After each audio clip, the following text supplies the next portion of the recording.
ਸਤਿ ਸ਼੍ਰੀ ਅਕਾਲ। ਤੁਸੀਂ ਜੁੜੇ ਹੋਏ ਹੋ ਪੰਜਾਬੀ USA ਦੇ ਨਾਲ ਤੇ ਮੈਂ ਹਾਂ ਪ੍ਰਵੀਨ ਸ਼ਰਮਾ ਲੈ ਕੇ ਹਾਜ਼ਰ ਹਾਂ ਪ੍ਰੋਗਰਾਮ ਖਬਰ ਤੇ ਨਜ਼ਰ ਪ੍ਰੋਗਰਾਮ ਦੇ ਵਿੱਚ ਕਈ ਅਹਿਮ ਤੇ ਕਈ ਖਾਸ ਖਬਰਾਂ ਨੂੰ ਲੈ ਕੇ ਚਰਚਾ ਕਰਨ ਦੇ ਲਈ ਜੁੜ ਚੁੱਕੇ ਨੇ ਪੰਜਾਬ ਤੋਂ ਸੀਨੀਅਰ ਪੱਤਰਕਾਰ ਉੱਘੇ ਲੇਖਕ ਅਤੇ ਸਰਗਰਮ ਸਮਾਜਿਕ ਕਾਰਕੁਨ ਦੀਪਕ ਸ਼ਰਮਾ ਚਨਾਰਥਲ ਜੀ।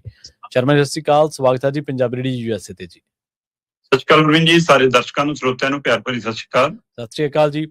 ਪ੍ਰੋਗਰਾਮ ਦੇ ਵਿੱਚ ਅੱਗੇ ਵਧਣ ਤੋਂ ਪਹਿਲਾਂ ਧੰਨਵਾਦ ਕਰਦੇ ਚੱਲੇ ਸਪਾਂਸਰਸ ਦਾ ਜਿਹੜੇ ਜ਼ਰੀਆ ਬਣਦੇ ਨੇ ਇਹਨਾਂ ਪ੍ਰੋਗਰਾਮਾਂ ਨੂੰ ਤੁਹਾਡੇ ਤੱਕ ਪਹੁੰਚਾਉਣ ਦੇ ਲਈ।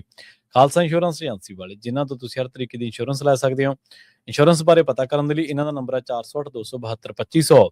ਇਹ 1992 ਤੋਂ ਲਗਾਤਾਰ ਇੰਸ਼ੋਰੈਂਸ ਬਿਜ਼ਨਸ ਦੇ ਵਿੱਚ ਸ਼ਾਨਦਾਰ ਸੇਵਾਵਾਂ ਦੇ ਰਹੇ ਨੇ ਤੇ ਅਮਰੀਕਾ ਭਰ ਦੇ ਵਿੱਚ ਇੰਸ਼ੋਰੈਂਸ ਕਰਦੇ ਨੇ। ਓਬਾਮਾ ਕੇਅਰ, ਮੈਡੀਕੇਅਰ ਜਾਂ ਫਿਰ ਕਵਰਡ ਕੈਲੀਫੋਰਨੀਆ ਬਾਬਤ ਪਾਲਿਸੀ ਕਰਵਾਉਣ ਦੇ ਲਈ, ਸਲਾਹ ਲੈਣ ਦੇ ਲਈ ਅੱਜ ਹੀ ਕਾਲ ਕਰੋ 408-272-2500 ਤੇ। ਟਰਕੀਅਨ ਇਮੀਗ੍ਰੇਸ਼ਨ ਲਾ ਫਰਮ ਵਾਲੇ ਜੇ ਟਰਕੀਅਨਾ ਟੋਨੀ ਟਰਕੀਅਨਾ ਦੇ ਨਾਲ ਤੁਸੀਂ US ਇਮੀਗ੍ਰੇਸ਼ਨ ਬਾਬਤ ਕੋਈ ਵੀ ਸਲਾਹ ਕਰਨੀ ਹੈ, ਕੋਈ ਵੀ ਸਵਾਲ ਪੁੱਛਣਾ ਤੇ ਇਹਨਾਂ ਦਾ ਨੰਬਰ ਹੈ 4159090503। Gurdeep Singh Birdi Columbus, Mandeep Singh San Jose, Onkar Singh Fresno, Gurnam Singh Antelope, Jarnail Singh Seattle, Mandeep Dhillon Yuba City, Lali Singh Grewal Fremont ਤੋਂ। ਇਹਨਾਂ ਸਾਰੇ ਹੀ ਸਪਾਂਸਰਸ ਦਾ ਬਹੁਤ ਬਹੁਤ ਧੰਨਵਾਦ। ਤੇ ਜੇਕਰ ਤੁਸੀਂ ਵੀ ਪੰਜਾਬੀ USA ਦੇ ਇਹਨਾਂ ਪ੍ਰੋਗਰਾਮਾਂ ਨੂੰ ਸਪਾਂਸਰ ਕਰਨਾ ਚਾਹੁੰਦੇ ਹੋ ਤਾਂ ਸਟੂਡੀਓ ਦਾ ਨੰਬਰ ਹੈ 408-272-5200। ਅੱਜ ਦਾ ਇਹ ਖਬਰ ਤੇ ਨਜ਼ਰ ਪ੍ਰੋਗਰਾਮ ਸਾਲ 2026 ਦੀ 6 ਮਾਰਚ ਦਾ ਪ੍ਰੋਗਰਾਮ ਹੈ ਤੇ ਦਿਨ ਅੱਜ ਸ਼ੁੱਕਰਵਾਰ ਹੈ। ਖਬਰਾਂ ਦੀ ਸ਼ੁਰੂਆਤ ਕਰੀਏ ਸ਼ਰਮਾ ਜੀ ਜੰਗ ਦੇ ਹਾਲਾਤਾਂ ਤੋਂ, ਕਿਉਂਕਿ ਆਪਾਂ ਲਗਾਤਾਰ ਹਰ ਰੋਜ਼ ਇਹਦੇ ਉੱਤੇ ਚਰਚਾ ਕਰ ਰਹੇ ਹਾਂ। ਦੁਨੀਆ ਭਰ ਦੇ ਵਿੱਚ ਇਹਦੇ ਤੇ ਚਰਚਾ ਹੋ ਰਹੀ ਹੈ। ਜਿਹੜੀ ਭਾਰਤ ਦੇ ਐਂਗਲ ਤੋਂ ਜਿਹੜੀ ਚਰਚਾ ਕਰਨ ਵਾਲੀ ਹੈ ਉਹ ਇਹ ਹੈ ਕਿ ਅੱਜ ਹਰ ਘੰਟਾ ਹਰ ਜ਼ੁਬਾਨ ਦੇ ਉੱਤੇ ਇਹੀ ਨਾਂ ਸੀਗਾ ਕਿ ਕੀ ਭਾਰਤ ਵਾਕਈ ਭਾਰਤ ਦਾ ਜਿਹੜਾ ਪ੍ਰਧਾਨ ਮੰਤਰੀ ਹੈ ਉਹ ਇੱਕ ਸੋਵਰਨ ਮੁਲਕ ਦਾ ਪ੍ਰਧਾਨ ਮੰਤਰੀ ਹੈ? ਕਿ ਭਾਰਤ ਹਰ ਕੰਮ ਹੀ ਟਰੰਪ ਦੀ ਇਜਾਜ਼ਤ ਲੈ ਕੇ ਕਰਦਾ ਜੀ? ਬਿਲਕੁਲ ਜੀ, ਆਜ਼ਾਦ ਮੁਲਕ ਦੇ ਵਿੱਚ ਫੈਸਲੇ ਸਰਕਾਰਾਂ ਨੇ ਲੈਣੇ ਹੁੰਦੇ ਆ ਜੀ।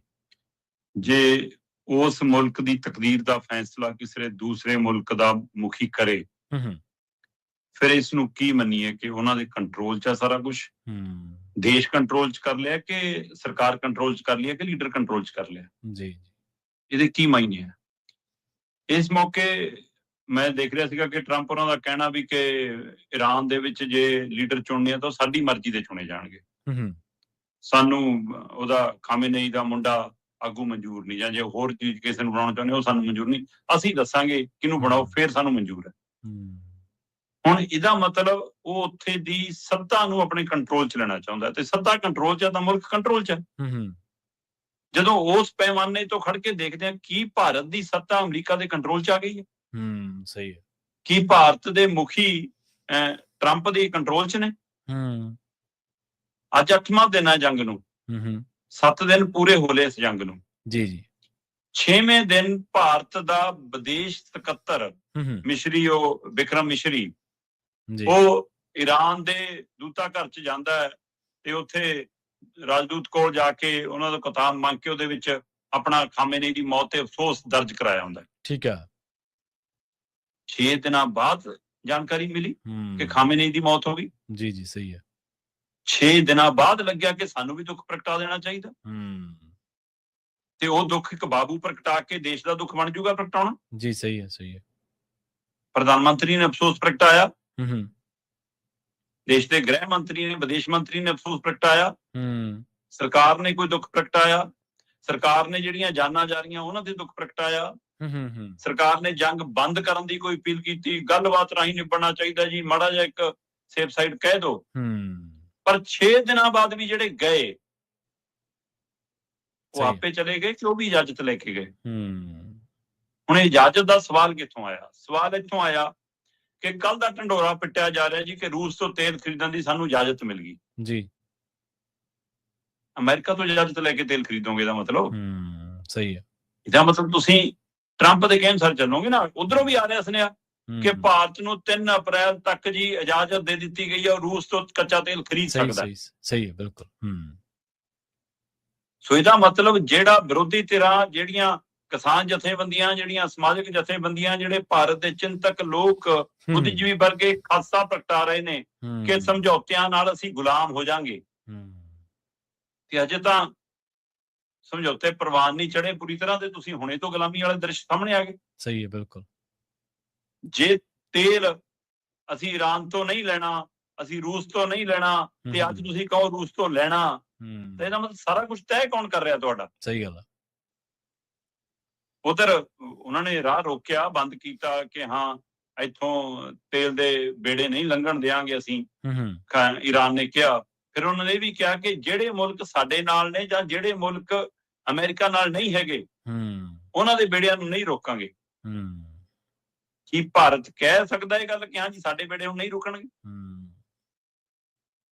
ਸੋ ਇਸ ਲਈ ਇਹ ਸਥਿਤੀ ਬਹੁਤ, ਉਹ ਤੋਂ ਬਾਅਦ ਹੁਣ ਰੂਸ ਵਾਲੇ ਮਾਮਲੇ ਦੇ ਉੱਤੇ ਇਹ ਗੱਲ ਸਾਫ਼ ਹੋ ਗਈ ਕਿ ਜੇ ਰੂਸ ਤੋਂ ਤੁਸੀਂ ਤੇਲ ਅਮਰੀਕਾ ਤੋਂ ਇਜਾਜ਼ਤ ਲੈ ਕੇ ਲੈਣ ਜਾ ਰਹੇ ਹੋ, ਇਹਦਾ ਮਤਲਬ ਕੀ ਅਫਸੋਸ ਪ੍ਰਗਟਾਉਣ ਤੋਂ ਪਹਿਲਾਂ ਵੀ ਮਨਜ਼ੂਰੀ ਲਈ, ਤੇ ਉਹ ਮਨਜ਼ੂਰੀ ਇਸ ਇੰਨੀ ਕੀ ਮਿਲੀ ਕਿ ਭਾਈ ਜਾ ਕੇ ਕੋਈ ਅਧਿਕਾਰੀ ਭੇਜ ਦੋ, ਤੇ ਇਸ ਲਈ ਵਿਦੇਸ਼ ਸਕੱਤਰ ਭੇਜਤਾ, ਕੋਈ ਮੰਤਰੀ ਨਹੀਂ, ਕੋਈ ਹੋਰ ਆਗੂ ਨਹੀਂ, ਕੋਈ ਚਿਹਰਾ ਨਹੀਂ, ਮੋਹਰਾ ਨਹੀਂ। ਸੋ ਇਹਦਾ ਮਤਲਬ ਲੱਗ ਇਹ ਰਿਹਾ ਕਿ ਅਸੀਂ ਹੁਣ ਆਉਂਦੇ ਸਮੇਂ 'ਚ ਜਿਹੜੇ ਵੀ ਫੈਸਲੇ ਲਵਾਂਗੇ ਉਹ ਟਰੰਪ ਦੀ ਇਜਾਜ਼ਤ ਨਾਲ, ਅਮਰੀਕਾ ਦੀ ਇਜਾਜ਼ਤ ਨਾਲ ਲਵਾਂਗੇ।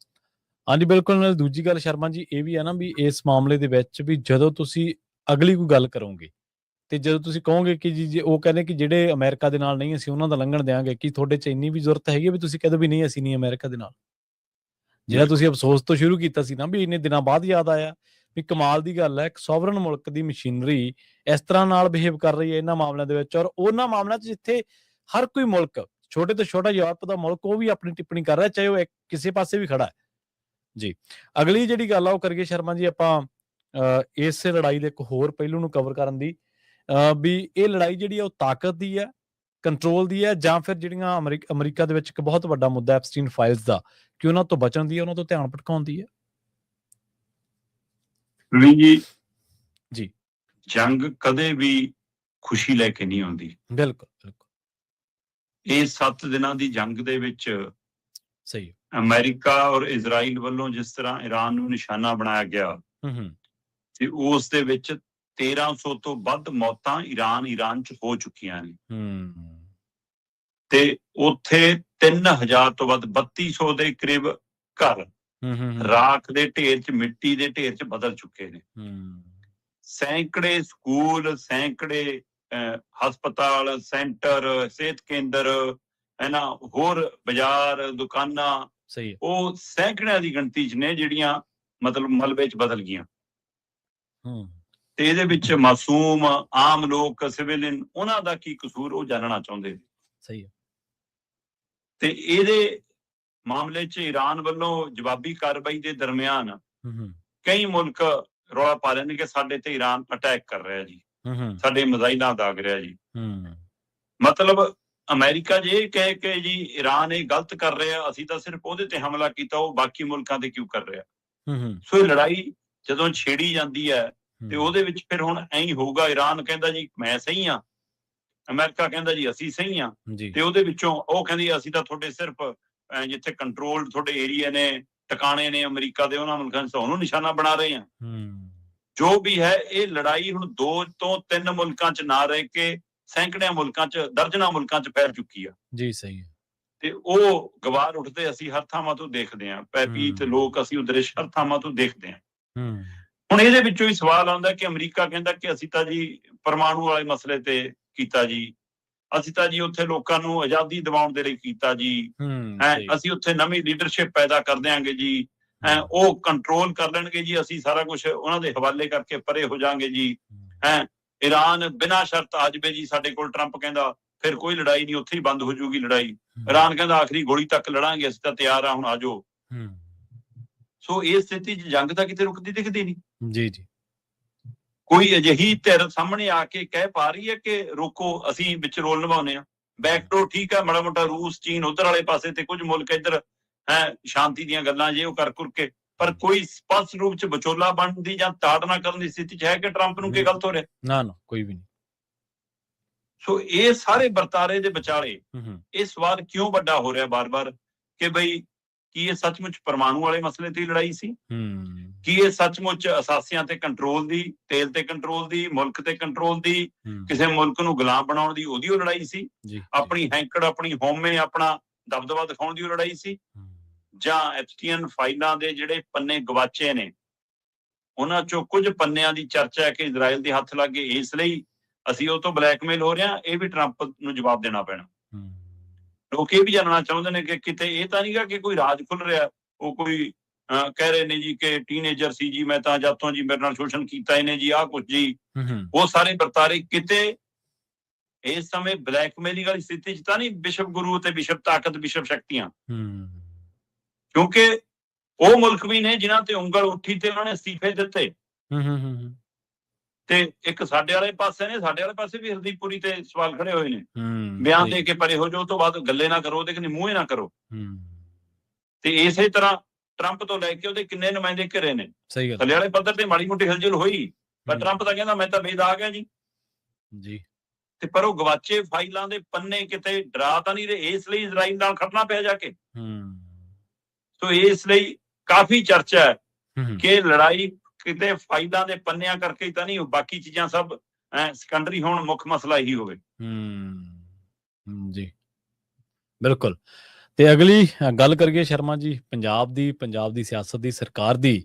ਸੈਸ਼ਨ ਦੇ ਅੰਦਰ ਵੀ ਡਰਾਮਾ ਹੋਇਆ ਤੇ ਕਹਿੰਦੇ ਬਾਹਰ ਵੀ ਡਰਾਮਾ ਹੋਇਆ ਜੀ। ਦੇਖੋ, ਉਮੀਦ ਕੀਤੀ ਜਾਂਦੀ ਹੁੰਦੀ ਹੈ ਕਿ ਬਾਹਰ ਤਾਂ ਲੀਡਰ ਸੀਰੀਅਸ ਨਹੀਂ ਹੁੰਦੇ, ਘੱਟੋ ਘੱਟ ਸੈਸ਼ਨ 'ਚ ਜਾ ਕੇ ਤਾਂ ਕੋਈ ਮਰਿਆਦਾ 'ਚ ਗੱਲ ਕਰ ਲੈਣਗੇ। ਪਰ ਅਫਸੋਸ ਸਾਡੇ ਕੋਲ ਉਸ ਆਪਾਂ ਕਈ ਵਾਰ ਗੱਲ ਕਰ ਚੁੱਕੇ ਹਾਂ ਕਿ ਸਾਡੇ ਕੋਲ ਪੰਜਾਬ ਦੇ ਹਾਣ ਦੇ, ਪੰਜਾਬ ਦੇ ਮੁੱਦਿਆਂ ਦੇ ਹਾਣ ਦੇ, ਲੋਕ ਮਸਲਿਆਂ ਦੇ ਹਾਣ ਦੇ, ਪੰਜਾਬ ਦੀਆਂ ਸਥਿਤੀਆਂ ਦੇ ਹਾਣ ਦੇ ਲੀਡਰ ਨਹੀਂ ਹੈਗੇ। ਚਲੋ ਕੱਲ ਤਾਂ ਪਹਿਲਾ ਦਿਨ ਸੀ, ਹਾਲ ਤਾਂ ਲੜੀਵਾਰ ਚੱਲਣਾ ਹੈ। ਕਹਿਣ ਨੂੰ ਇਹ 6 ਤਰੀਕ ਤੋਂ 16 ਤਰੀਕ ਤੱਕ ਦਾ ਬਜਟ ਸੈਸ਼ਨ ਹੈ, ਦੇਖਣ ਨੂੰ ਐ ਲੱਗਦਾ ਕਿ 10-11 ਦਿਨ ਚੱਲਣਾ, ਅਸਲ 'ਚ 6 ਦਿਨ ਦਾ ਹੀ ਹੈ। ਇਹੀ ਖੇਲਾ ਝੋਲ ਮੋਲ ਤਾਂ ਇਹੀ ਕਰਨਾ ਹੁੰਦਾ ਨਾ। ਹਾਂ, ਇਸ ਵਾਰ ਐਤਵਾਰ ਨੂੰ ਸਭ ਤੇ ਨਜ਼ਰ ਹੈ ਕਿ ਉਸ ਦਿਨ ਮਹਿਲਾ ਦਿਵਸ ਹੈ ਤੇ ਉਸ ਦਿਨ ਬਜਟ ਪੇਸ਼ ਹੋਣਾ ਤੇ ਉਸ ਬੀਬੀਆਂ ਲਈ ਕੁਛ ਆਉਣ ਦੀ ਉਮੀਦ ਆ, ਉਹਦੇ ਹਵਾਲੇ ਨਾਲ ਸਭ ਦੀਆਂ ਨਜ਼ਰਾਂ ਹੈਗੀਆਂ। ਪਰ ਕੱਲ ਪਹਿਲਾ ਦਿਨ ਸੀ, ਪਹਿਲੇ ਦਿਨ ਰਾਜਪਾਲ ਦਾ ਭਾਸ਼ਣ ਹੋਣਾ ਸੀ। ਬੜਾ ਲੋ ਲਸ਼ਕਰ ਸਲਾਮੀ ਲੈ, ਆਹ ਸਾਰਾ ਕੁਛ ਕਰ, ਢੋਲ ਨਗਾੜੇ ਵਜਾ ਤੇ ਉਹਨਾਂ ਨੂੰ ਬੜੇ ਉਹਦੇ ਨਾਲ ਲੈ ਕੇ ਜਾ ਤੇ ਅੰਦਰ ਬੋਲੇ ਸੋ ਨਿਹਾਲ ਦੇ ਜੈਕਾਰੇ ਨਾਲ ਰਾਜਪਾਲ ਜੀ ਭਾਸ਼ਣ ਸ਼ੁਰੂ ਕਰਦੇ ਨੇ। ਪਰ ਸਪੀਕਰ ਸਾਹਿਬ ਨੂੰ ਨਾਲੇ ਨਸੀਹਤ ਦੇ ਦਿੰਦੇ ਨੇ, ਬੰਦੇ ਮਾਤਰਮ ਤੋਂ ਕਰਾਇਆ ਕਰੋ ਨਾ, ਉਸਕੇ ਬਿਨਾਂ ਥੋੜਾ। ਸੋ ਨਾਲੇ ਉਹ ਵੀ ਮਤਲਬ ਦੱਸ ਦਿੰਦੇ ਨੇ ਕਿ ਭੁੱਲੋ ਨਾ, RSS ਦੇ ਏਜੰਡੇ ਤੇ ਚੱਲਣਾ ਤੁਸੀਂ ਤੇ ਅਸੀਂ ਤੋਂ ਆਨੇ। ਸੋ ਇਹ ਵੀ ਸੰਕੇਤ ਹੈ। ਫਿਰ 150 ਦੇ ਕਰੀਬ ਪੁਆਇੰਟਾਂ ਤੇ ਉਂਗਲ ਧਰ ਦੇਣ ਤੇ ਉਹ ਪੁਆਇੰਟ ਜਿਹੜੇ ਮਤਲਬ ਬੋਲਣ ਤੇ ਹੀ ਅੱਖਾਂ 'ਚ ਰੜਕ ਪੈਦਾ ਕਰਨ ਲੱਗ ਜਾਣ, ਉਹੀ ਜਗਣਾਉਂਦੇ ਨੇ ਕਿ ਇਹ ਤੋਂ ਵੱਡੀ ਤਾਂ ਪ੍ਰਾਪਤੀ ਹੋਣੀ ਕਿਸੇ ਸਰਕਾਰ ਦੀ। ਸੋ ਪੂਰੀ ਮਤਲਬ ਕਿ ਭਗਵੰਤ ਮਾਨ ਦੀ ਪਿੱਠ ਤੇ ਖਾਜ ਕਰਦੇ ਨੇ ਤੇ ਭਗਵੰਤ ਮਾਨ ਵੀ ਵਾਪਸ ਉਹਨਾਂ ਦੀ ਪਿੱਠ ਤੇ ਖਾਜ ਕਰਦੇ ਨੇ। ਦੋ ਇੱਕ ਦੂਏ ਦੀ ਪਿੱਠ ਤੇ ਖੜੇ ਨਜ਼ਰ ਆਏ ਕਰਨ। ਬੜਾ ਗੁਣਗਾਨ ਮਤਲਬ ਕਿ ਸਰਕਾਰ ਨੇ ਵਾਹਵਾਹੀ ਕਰਤੀ, ਕਮਾਲ ਕਰਤੀ ਸਰ। ਬਈ ਜੇ ਇੰਨੀ ਚੰਗੀ ਸਰਕਾਰ ਆ ਤਾਂ ਫਿਰ ਮੋਦੀ ਉਹਨਾਂ ਨੂੰ ਕਹੋ ਨਾ ਕਿ ਤੁਸੀਂ ਕਿਉਂ ਪੰਜਾਬ ਜੋਰ ਮਾਰੀ ਜਾਂਦੇ, ਚੱਲਣ ਦੋ ਹੀ ਸਰਕਾਰ, ਤੇ ਤੁਸੀਂ ਕਿਉਂ ਤੰਗ ਕਰਦੇ ਹੋ ਇਹਨਾਂ ਨੂੰ? ਉਲਟਾ ਸਾਥ ਦਬਾਓ ਉਹਨਾਂ ਦਾ, ਉਹਨਾਂ ਦੇ ਫੰਡ ਰੋਕੇ ਨੇ ਜਿਹੜੇ, ਉਹ ਦਬਾਓ। ਫਿਰ ਤੁਸੀਂ 1.5 ਘੰਟਾ ਲਾ ਕੇ ਭਾਸ਼ਣ ਦੇ ਕੇ ਗੁਣਗਾਨ ਕਰ ਰਹੇ ਹੋ ਕਿ ਇਹ ਸਭ ਨੂੰ ਪਤਾ ਕਿ ਤੁਹਾਨੂੰ ਸਕ੍ਰਿਪਟ ਦੇਤੀਆਂ, ਤੁਸੀਂ ਪੜ੍ਹ ਦੇਣੀ ਹੈ। ਸਹੀ ਗੱਲ, ਬਿਲਕੁਲ। ਤੇ ਬਾਹਰ ਜਾ ਕੇ ਤੁਸੀਂ ਸਰਕਾਰ ਦੇ ਵੀ ਉਲਟੋ, ਪੰਜਾਬ ਦੇ ਵੀ ਉਲਟੋ। ਸੋ ਇਸ ਲਈ ਇਹ ਡਰਾਮੇਬਾਜ਼ੀ ਪੂਰੀ ਸਿਰੇ ਦੀ ਹੁੰਦੀ ਹੈ। ਦੂਸਰੇ ਪਾਸੇ ਸੱਤਾਧਾਰੀ ਧਿਰ ਜਿਹਨੇ ਨਾ ਪੰਜਾਬ ਦੀ ਬਾਤ ਪਾਉਣੀ ਆ, ਨਾ ਮੁੱਦਿਆਂ ਦੀ ਗੱਲ ਕਰਨੀ ਆ, ਨਾ ਕਿਸੇ ਵਿਸ਼ੇ ਤੇ ਚਰਚਾ ਕਰਨੀ ਆ, ਉਹਦੇ ਕੋਲ ਚੁਟਕਲੇ, ਟੋਟਕੇ, ਵਿਅੰਗ, ਤੰਜ, ਤਾਨੇ, ਮਿਹਣੇ, ਇੰਨਾ ਸਮਾਨ ਹੈ। ਸਹੀ ਗੱਲ। ਉਹਨੇ ਉਹਦੇ ਨਾਲੇ ਲੰਘਾ ਦੇਣਾ ਤੇ ਫਿਰ ਸੋਸ਼ਲ ਮੀਡੀਆ ਤੇ ਰੀਲਾਂ ਪਾਈ ਜਾਓ ਤੇ ਹਾਂ ਹੀ ਕਰੀ ਜਾਓ, ਡੰਗਟ ਪਾਈ ਹੋਗੀ। ਤੇ ਵਿਰੋਧੀ ਧਿਰ ਦੇ ਵਿੱਚ ਇੰਨੀ ਜਾਨ ਹੀ ਨਹੀਂ ਗਈ ਕਿ ਉਹ ਸਰਕਾਰ ਨੂੰ ਘੇਰ ਸਕਣ, ਗਿਣਤੀ ਮਿਣਤੀ ਹੁੰਦਿਆਂ ਵੀ। ਸਹੀ ਹੈ। ਉਹਨਾਂ ਦੇ ਆਪਣੇ ਸੁਰਤਾਲੇ ਇੰਨੇ ਵਿਗੜੇ ਨੇ ਤੇ ਉਹ ਕੱਲ ਇੰਨੇ ਕਾਹਲੇ ਸੀ ਮਤਲਬ ਸੈਸ਼ਨ ਚੋਂ ਭੱਜਣ ਲਈ, ਕਿਉਂਕਿ ਮਸਲਾ ਤਾਂ ਬਾਹਰ ਜਾ ਕੇ ਡਰਾਮਾ ਕਰਨ ਦਾ ਸੀ, ਬਾਹਰ ਇਕੱਠ ਰੱਖਿਆ ਸੀ। ਵੈਸੇ ਤਾਂ ਬੈਂਡ ਬਾਜਾ ਤਾਂ ਇਹ ਵੀ ਲੈ ਕੇ ਆਏ ਸੀ ਆਮ ਆਦਮੀ ਪਾਰਟੀ ਵਾਲੇ ਪ੍ਰਤਾਪ ਬਾਜਵੇ ਦੇ ਖਿਲਾਫ। ਬਈ ਪੰਜਾਬ ਦੀ ਜੋ ਸਥਿਤੀ ਆ ਉਸ ਨੂੰ ਧਿਆਨ 'ਚ ਰੱਖਦੇ ਆ, ਕਿੰਨਾ ਇਹ ਸਾਰਥਕ ਨੇ ਇਸ ਤਰ੍ਹਾਂ ਦੇ ਪ੍ਰਤੀਕ।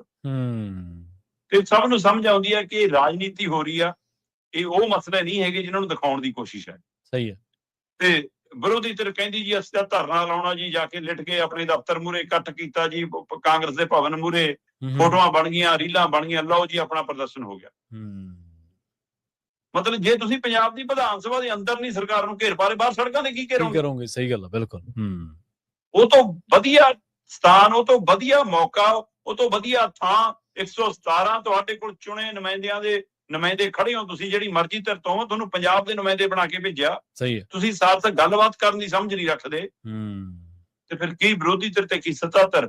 ਸਵੈ ਡਰਾਮਿਆਂ ਤੋਂ ਕੁਛ ਨਹੀਂ। ਪੰਜਾਬ ਦੀ ਜੋ ਸਥਿਤੀ ਹੈ, ਆਰਥਿਕ ਸਥਿਤੀ ਜਿਹੀ ਜੀ ਹੈ, ਕਿਸਾਨੀ ਦੀ ਸਥਿਤੀ ਜਿਹੀ ਜੀ ਹੈ, ਮਨਰੇਗਾ ਔਰ ਮਜ਼ਦੂਰੀ ਦੀ ਜੋ ਕਾਰਨ ਹੈ, ਪੰਜਾਬ ਦੇ ਪਾਣੀਆਂ ਦੇ ਮਸਲੇ ਆ, ਪੰਜਾਬ ਦੇ ਅਸਾਸਿਆਂ ਦੇ ਕੰਟਰੋਲ ਦੇ ਮਸਲੇ ਆ, ਸਾਡਾ ਲਗਾਤਾਰ ਸਾਡੇ ਸਿਰ ਤੇ ਕਰਜ਼ਾ ਵੱਧ ਰਿਹਾ, ਕੇਂਦਰੀਕਰਨ ਸਾਡਾ ਹੋ ਰਿਹਾ ਹੈ, ਅਮਨ ਕਾਨੂੰਨ ਦੀ ਸਥਿਤੀ ਸਾਡੇ ਪੰਜਾਬ ਦੀ ਵਿਗੜੀ ਹੈ, ਕਿਤੇ ਬਾਤ ਕਰਨ ਲਈ ਹੈ ਹੀ ਕੁਛ? ਨਾ ਨਾ, ਬਿਲਕੁਲ ਬਿਲਕੁਲ। ਜਦੋਂ ਆਖਰੀ ਬਜਟ ਹੈ ਸਰਕਾਰ ਦਾ ਜੀ ਜੀ, ਤੇ ਇਹ ਤੋਂ ਬਾਅਦ ਚੋਣਾਂ ਦੇ ਵਿੱਚ ਚਲੇ ਜਾਣਾ। ਚੈੱਕ ਕਰਕੇ ਦੇਖ ਲਿਓ, ਜੇ ਫਤਿਹ ਬੁਲਾਉਣ ਤੋਂ ਇਲਾਵਾ ਜਾਂ ਇੱਕ ਅੱਧੀ ਕੋਈ ਕਦੇ ਟਿੱਪਣੀ ਕਰਨ ਤੋਂ ਇਲਾਵਾ 70% ਸਾਡੇ ਐਮਐਲਏ ਸੁੱਚੇ ਮੂੰਹ ਮੁੜੇ ਹੋਣਗੇ, ਸੁੱਚੇ ਮੂੰਹ ਮੁੜੇ ਹੋਣਗੇ। ਸਹੀ ਗੱਲ ਗੱਲ, ਚੈੱਕ ਕਰ ਲਿਓ। ਬਿਲਕੁਲ ਜੀ, ਬਿਲਕੁਲ। ਸੋ ਮੁੱਖ ਮੰਤਰੀ ਸਾਹਿਬ ਕਹਿੰਦੇ ਮੈਂ ਚੱਲਿਆ ਪਿੰਡਾਂ ਨੂੰ ਸੱਥਾਂ ਚੋਂ ਚਲਾਵਾਂਗੇ ਜੀ, 4 ਸਾਲ ਬਾਅਦ ਸੱਥ ਚੇਤੇ ਆਈਆਂ। ਸਹੀ ਹੈ, ਬਿਲਕੁਲ ਜੀ। ਔਰ ਸੱਥਾਂ 'ਚ ਇਹ ਹੁੰਦੀ ਹੈ ਕਿ ਇੱਕ ਤੁਸੀਂ ਕਹੀ, ਇੱਕ ਮੈਂ ਕਹੀ, ਇੱਕ ਤੀਏ ਨੇ ਕਹੀ। ਇਹ ਨਹੀਂ ਹੁੰਦਾ ਮੈਕ ਲਾ ਕੇ ਆਪਣਾ ਭਾਸ਼ਣ ਸੁਣਾ ਕੇ ਆ ਜਾਓ, ਉਹਨੂੰ ਰੈਲੀ ਉਹ ਕਹਿੰਦੇ ਆ, ਸੱਥ ਨਹੀਂ ਕਹਿੰਦੇ। ਸੱਥ ਨਹੀਂ ਕਹਿੰਦੇ, ਸਹੀ ਗੱਲ ਹੈ ਜੀ, ਬਿਲਕੁਲ ਜੀ। ਤੇ ਸ਼ਰਮਾ ਜੀ, ਅਗਲੇ ਮਸਲੇ ਵੱਲ ਵਧੀਏ, ਪਰ ਜਿਵੇਂ ਤੁਸੀਂ ਜ਼ਿਕਰ ਕੀਤਾ, ਦੇਖੋ ਆਪਾਂ ਨਾ ਹਮੇਸ਼ਾ ਗੱਲ ਕਰਦੇ ਹੁੰਦੇ ਵੀ ਜਿਹੜਾ ਸਦਨ ਨਾਲ ਚਲਾਉਣਾ ਨਾ, ਇਹ ਸੱਤਾਧਾਰੀਆਂ ਦੀ ਵਿਸ਼ੇਸ਼ ਜ਼ਿੰਮੇਵਾਰੀ ਹੁੰਦੀ ਹੈ ਸਦਨ ਨੂੰ ਚਲਾਉਣ ਦੀ, ਪਰ ਜੇ ਵਿਰੋਧੀ ਧਿਰਾਂ ਦੇ ਵਿੱਚ ਕੋਈ ਦਮਖਮ ਹੋਵੇ ਤਾਂ ਨੈਤਿਕ ਫਰਜ਼ ਤਾਂ ਉਹਨਾਂ ਦਾ ਵੀ ਬਣਦਾ ਨਾ, ਪਰ ਉਹ ਜੇ ਆਪਦੇ ਫਰਜ਼ ਤੇ ਆਉਣ ਤਾਂ ਹੀ ਇਹ ਗੱਲ। ਅਗਲੀ ਗੱਲ ਕਰੀਏ ਪੰਜਾਬ ਦੇ ਵਿੱਚ ਵੱਧ ਰਹੇ ਕ੍ਰਾਈਮ ਦੀ, ਸ਼ਰਮਾ ਜੀ, ਸਰਪੰਚਾਂ ਦੇ ਕਤਲ ਨਹੀਂ ਰੁਕ ਰਹੇ। ਕਈ ਤਾਂ ਆਪਾਂ ਇਹ ਦੇਖਿਆ ਕਿ ਇੰਨੇ ਵੱਡੇ ਪੱਧਰ ਦੇ ਉੱਤੇ ਉਹਨਾਂ ਦੀ ਚਰਚਾ ਹੋਈ ਕਿ ਕਿਸੇ ਨੂੰ ਵਿਆਹ ਦੇ ਵਿੱਚ ਗੋਲੀਆਂ ਮਾਰਤੀਆਂ, ਕਿਸੇ ਨੂੰ ਤੁਰੇ ਜਾਂਦੇ ਨੇ ਗੋਲੀਆਂ ਮਾਰਤੀਆਂ ਜੀ।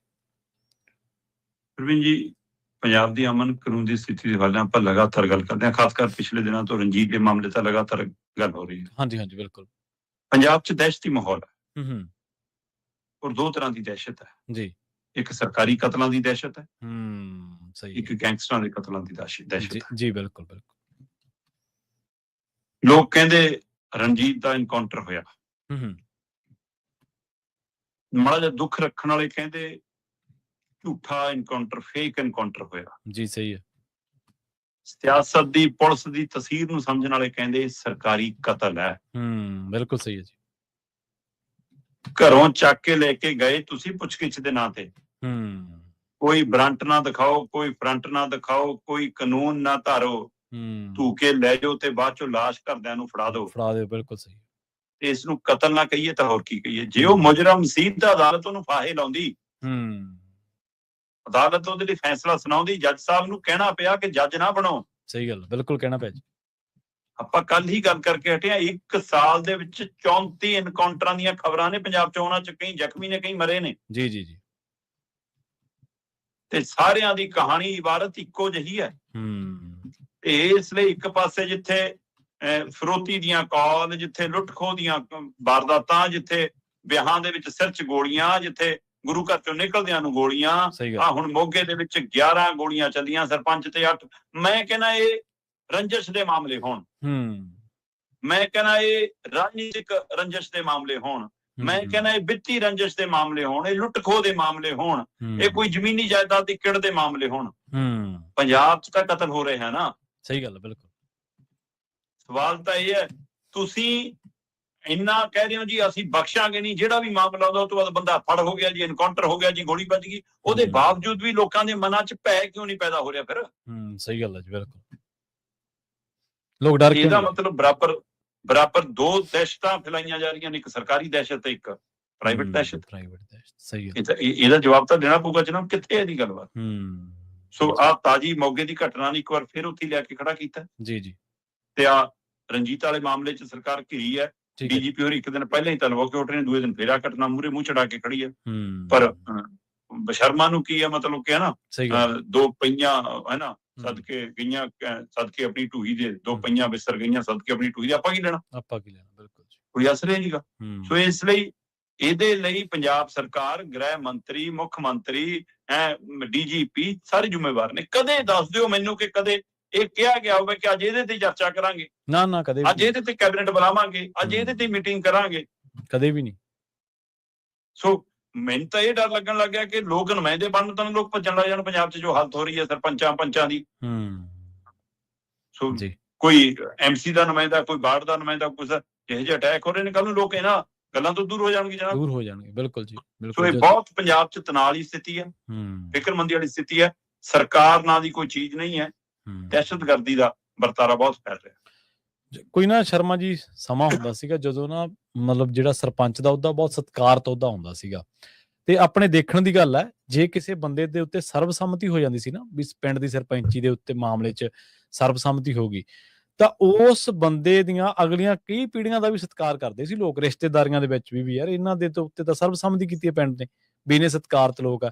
ਅੱਜ ਕੱਲ੍ਹ ਜਦੋਂ ਤੋਂ ਜਿਵੇਂ ਤੁਸੀਂ ਵੀ ਸਿਆਸੀਕਰਨ ਦਾ ਜ਼ਿਕਰ ਕਰਦੇ ਹੁੰਦੇ ਹਰ ਮਾਮਲੇ ਦੇ ਵਿੱਚ, ਪੇਂਡੂ ਸਿਆਸਤ ਦੇ ਵਿੱਚ, ਜਦੋਂ ਆਪਾਂ ਕਹਿੰਦੇ ਵੀ ਇਹਨਾਂ ਨੂੰ ਹੋਰ ਅਧਿਕਾਰ ਮਿਲਣੇ ਸੀ 72ਵੀਂ ਸੋਧ ਦੀ, ਜਦੋਂ ਆਪਾਂ ਗੱਲ ਕਰਦੇ ਹਾਂ, ਤੇ ਅੱਜ ਤਾਂ ਇੰਨਾ ਕਿ ਇਸ ਮਾਮਲੇ ਦਾ ਸਿਆਸੀਕਰਨ ਹੋ ਗਿਆ ਵੀ ਲੋਕ ਕਹਿੰਦੇ ਅੱਛਾ ਸਰਪੰਚੀ ਦੀ ਚੋਣ ਲੜਿਆ ਸੀ, 40 ਲੱਖ ਲਾ ਕੇ ਫਿਰ ਕੀ ਖੱਟ ਲਿਆ, 30 ਲੱਖ ਲਾ ਕੇ ਫਿਰ ਹੁਣ ਮਤਲਬ ਲੋਕ ਇਹਨੂੰ ਇਸ ਤਰੀਕੇ ਨਾਲ ਦੇਖਦੇ ਨੇ ਵੀ ਤੇਰੀ ਸਰਕਾਰੀ ਦਰਬਾਰੇ ਨਹੀਂ ਪੁੱਛਦਾ, ਪਿੰਡ 'ਚ ਤੇਰੇ ਐਂਟੀ ਇੱਕ ਧੜਾ ਹੈਗਾ ਹੀ ਹੈ, ਤੇ ਇੰਨੇ ਪੈਸੇ ਲਾ ਕੇ ਤੂੰ ਕਿਹੜੀ ਮਾਰਕਾ ਮਾਰ ਲਿਆ ਜੀ। ਬਿਲਕੁਲ। ਅਗਲੀ ਗੱਲ ਕਰੀਏ ਸ਼ਰਮਾ ਜੀ, ਜਾਂਦੇ ਜਾਂਦੇ ਕਿਸਾਨੀ ਦੀ। ਬਠਿੰਡੇ ਦੇ ਵਿੱਚ ਆਪਾਂ ਦੇਖਿਆ ਲੰਘੇ ਦਿਨਾਂ ਦੇ ਵਿੱਚ ਜਿਉਂਦ ਪਿੰਡ ਵਾਲੀ ਘਟਨਾ ਆਪਣੇ ਸਾਹਮਣੇ ਆਈ।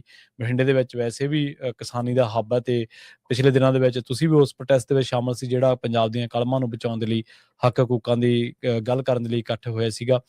ਹੁਣ ਕਿਸਾਨਾਂ ਦਾ ਵੱਡਾ ਧਰਨਾ ਲੱਗ ਹੀ ਗਿਆ ਜੀ। ਦੇਖੋ, ਇਹਦੇ ਵਿੱਚ ਕੋਈ ਦੋ ਰਾਏ ਨਹੀਂ ਕਿ ਪੁਲਿਸ ਜਿਸ ਤਰ੍ਹਾਂ ਦਾ ਵਿਵਹਾਰ ਕਰ ਰਹੀ ਹੈ, ਉਹ ਕਿਸਾਨ ਜਥੇਬੰਦੀਆਂ ਨਾਲ ਹੀ ਨਹੀਂ, ਬਾਕੀ ਸਾਰੀਆਂ ਧਿਰਾਂ ਨਾਲ ਵੀ ਉਹੋ ਜਿਹਾ ਹੀ ਕਰ ਰਹੀ ਹੈ। ਜੀ ਜੀ ਜੀ।